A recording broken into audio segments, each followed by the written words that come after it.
სახლი, სადაც ამჟამად თამაზ გაბიტაშვილი ცხოვრობს 20 წლის წინ ყურადღების ცენტრში მოექცა. სახლის ყოფილი მეპატრონის რობერტ აკოლაშვილის მეგობარმა მიხეილ არბოლაშვილმა მარნის კედელზე უნიკალურ ნახატს მიაგნო. გამოჭრა ასე რომ ეს ფიროსმანის ნახატულია, იმის სტილი ნახატები გავს, იმის სტილს გავს. მოვიდრე რა სპეციალისტები იყვნენ, ჯელობდნენ და ბოლო-ბოლოს გარკვეული არ არის ეს ფიროსმანის ნახატულია თუ ის ნახატულია, მაგას ვერ დაგინდასტურებ. ფილმხარება და გოგიას ეს ეპიზოდი აკოლაშვილების მარანშია გადაღებული. კადრში სწორედ ის ნახატი ჩანს, რომელსაც შავი ორთქმავალი უწოდეს, თუმცა აკოლაშვილების უნიკალური სახლის საიდუმლო ამით არ დამთავრებულა. პირველი ნახატის აღმოჩენიდან 2 წლის თავზე აქ კიდევ ერთი აღმოჩენა მოხდა. ვიპოვეთ მეორე ფრესკა უკვე, რომელიც იყო ბათქაშის ქვეშ. ეს შედარებით უფრო დაზიანებული იყო, რადგანაც ბათქაშის დასაჭერად კარგად დაიჭირა ბათქაში იყო დაკენკილი და ჩამოფხეკილი. შავი ორთქმავლის აღმოჩენის მიხეილ არბოლაშვილის შვილი ბესიკ არბოლაშვილი მეორე ნახატის შემოდგომის აღმოჩენის ფაქტს იხსენებს.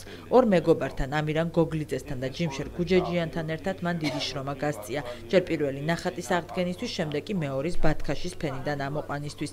მოგვიანებით მხატვარმა ორივე ნახატის ასლი დახატა.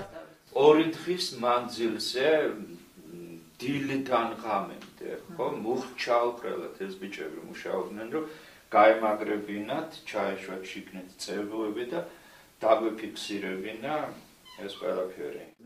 ბესიკ არბოლაშვილის სურვილი აღმოჩენის ადგილზე კახეთის ფერწერის სკოლა გაეკეთებინა დღემდე ვერ შესრულდა. თუმცა იმაში, რომ ეს კედლის ნახატები უდაოდ ფიროსმანს ეკუთვნის, მხატვარს ეჭვი არ ეპარება. რა თქმა უნდა, ეს ბრმათ არ მომხდარა. ავარებელი მხატვარი ჩამოსული, რომელმაც ერთ სახად აღნიშნეს, რომ ეს ფიროსმანი. ფიროსმანის დანახვას თვითონ არანაკლები განცდა და არანაკლები ცოდნა და არანაკლები გამოცდილება სჭირდება, რომ შეიმეცნო თუ ვინ არის და რა არის ფიროსმანი ჩვენთვის კიდევ ქართველებისთვის. ველის ციხის კედლის მხატვრობაზე განსხვავებული აზრი აქვთ ხელოვნებათმცოდნეებს. გოგი ხოშტარია მიიჩნევს, რომ ეს ფიროსმანი არ არის, თუმცა თავად ნახატები მისი თქმით აუცილებლად დაცული უნდა იყოს იმის მიუხედავად, ვის ეკუთვნის ისინი. თავისი სტილისტიკით, თავის შესრულების მანერით, ხედვით დამოკიდებული ეს არ უნდა იყოს ფიროსმანაში. არ უნდა იყოს. საერთოდ ცოტა ზედმეტად მშრალია, ზედმეტად ხაზოვანია, ზედმეტად ცალპლანოვანია ფიროსმანისათვის, ფიროსმანაშვილისთვის. ეს არის როგორც ასეთი წინასწარი უფრო ვარაუდი, ვიდრე ესეთი კატეგორიული შეიძლება და გამოკვლევა მისა. უდაოდ ეს უნდა ყოფილიყო დაცული და შენახული. მესამე, ანუ ქალაქური კულტურა ასე აფასებს ფიროსმანის შემოქმედებას ხელოვნებათმცოდნე დავით ანდრიაძე, რაც მისი განმარტებით კანონიკური და პროფესიონალური კულტურის ერთგვარ სინთეზს წარმოადგენს. გამომდინარე ნახატების ატიპიურობიდან, ანდრიაძე არ გამორიცხავს, რომ ვერის ციხის ნახატები მართლაც ფიროსმანს ეკუთვნოდებს, თუმცა იმაში, რომ ნიმუშები დაცული უნდა იყოს, ხელოვნებათმცოდნეს ეჭვი არ ეპარება. იკონოგრაფიულად ძალიან ბევრი სეგმენტია ნამუშევარში, რომელიც რა თქმა უნდა გვაფიქრებინებს, რომ ეს არის ფიროსმანი.